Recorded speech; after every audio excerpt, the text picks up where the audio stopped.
क्या आपने कभी सोचा है मानव इतिहास का सबसे प्राचीन ज्ञान कौन सा है? स्वागत है आपका माय विजडम डायरी में, जहां हम खोजते हैं सनातन ज्ञान की गहराइयां। आज हम प्रवेश करने वाले हैं उस ग्रंथ में जिसने मानव सभ्यता को सोचने का पहला तरीका दिया, ऋग्वेद।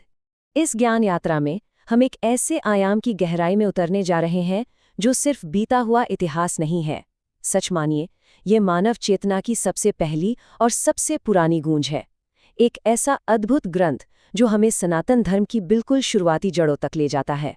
तो चलिए, बिना किसी देरी के इस आदिम ध्वनि वास्तुकला को डिकोड करते हैं। भाग 1, प्राचीनतम ज्ञान, ऋग्वेद की उत्पत्ति। ऋग्वेद के समय काल को लेकर अक्सर 1500 से 1000 ईसा पूर्व की बात की जाती है। हमारे सामने जो आधुनिक लिखित पांडुलिपि है, उसे देखकर शायद लगे कि ये कोई आम किताब है, लेकिन सबसे ज्यादा हैरान कर देने वाली बात तो ये है कि हजारों सालों तक इस विशाल ज्ञान को बिना किसी कागज, बिना किसी स्याही के सहेज कर रखा गया। बिल्कुल सही सुना, पूरी तरह से मौखिक परंपरा के जरिए।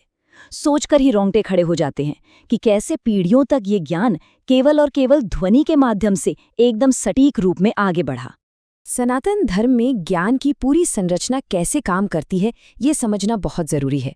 इस ढांचे में श्रुति यानी ऋग्वेद सबसे ऊंचे पायदान पर है। इसे अपौरुषेय माना गया है, जिसका मतलब है कि ये इंसानों का बनाया हुआ नहीं बल्कि शाश्वत है। इसके ठीक नीचे आती है स्मृति, जो मानवीय यादों और सामाजिक नियमों पर टिकी है। और फिर आते हैं पुराण, जो इसी ज्ञान को कहानियों के जरिए समझाते हैं। तो लब्बोलुआब ये है कि श्रुति ही वो ठोस, न बदलने वाला आधार है जो हर चीज का अंतिम प्रमाण है। भाग 2, आदिम ध्वनि वास्तुकला, मौखिक सॉफ्टवेयर। अब अगर हम इस प्राचीन मौखिक परंपरा को आज के नजरिए से देखें, तो ये किसी बेहद advance mathematical software engineering project से कम नहीं लगता। इसे समय की मार से बचाने के लिए एक जबरदस्त सिस्टम बनाया गया था। संहिता पाठ से लेकर पदपाठ तक हर शब्द को अलग अलग तोड़ा गया। लेकिन इसका मास्टरपीस है घन पाठ।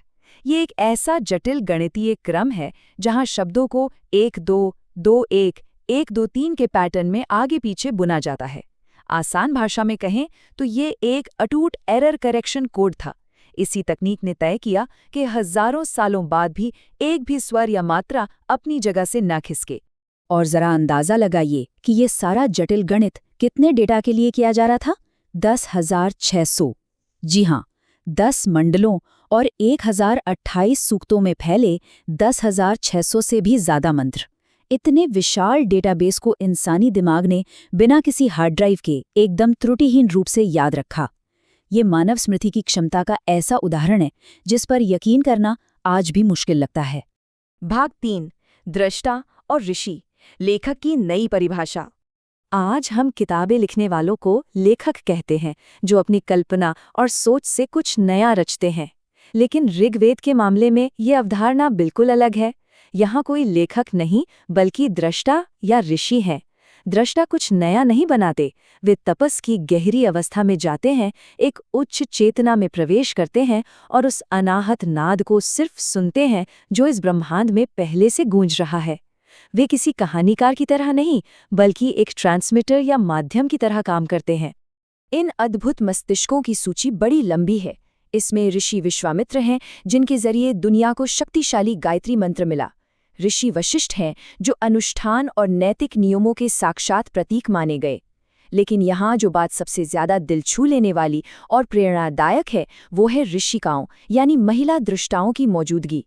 घोषा, लोपामुद्रा और अपाला जैसी ऋषिकाएं ये साफ कर देती हैं कि उस वैदिक काल में आध्यात्मिक ऊंचाई तक पहुंचने का पैमाना आपका जेंडर नहीं बल्कि आपकी चेतना की गहराई हुआ करती थी।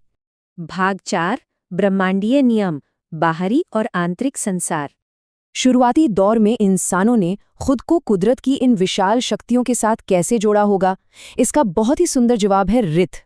ऋत वो अटल ब्रह्मांडीय कानून है जो सब कुछ चला रहा है, तारों की चाल से लेकर हमारे आसपास के पर्यावरण और यहाँ तक कि इंसान के नैतिक व्यवहार तक। इसे हम ऋग्वेद की ग्रैंड यूनिफाइंग थ्योरी कह सकते हैं, जहाँ बाहर की प्रकृति का संतुलन और इंसान के अंदर का न्याय दोनों एक ही धागे से बंधे हैं। और इस ब्रह्मांडीय व्यवस्था यानी ऋत के साथ लय बिठाने का तरीका था यज्ञ। लेकिन रुकिए, ये सिर्फ बाहर जलाई जाने वाली आग तक सीमित नहीं था। इसका असली निशाना था अंतर्यज्ञ, यानी हमारे भीतर का यज्ञ।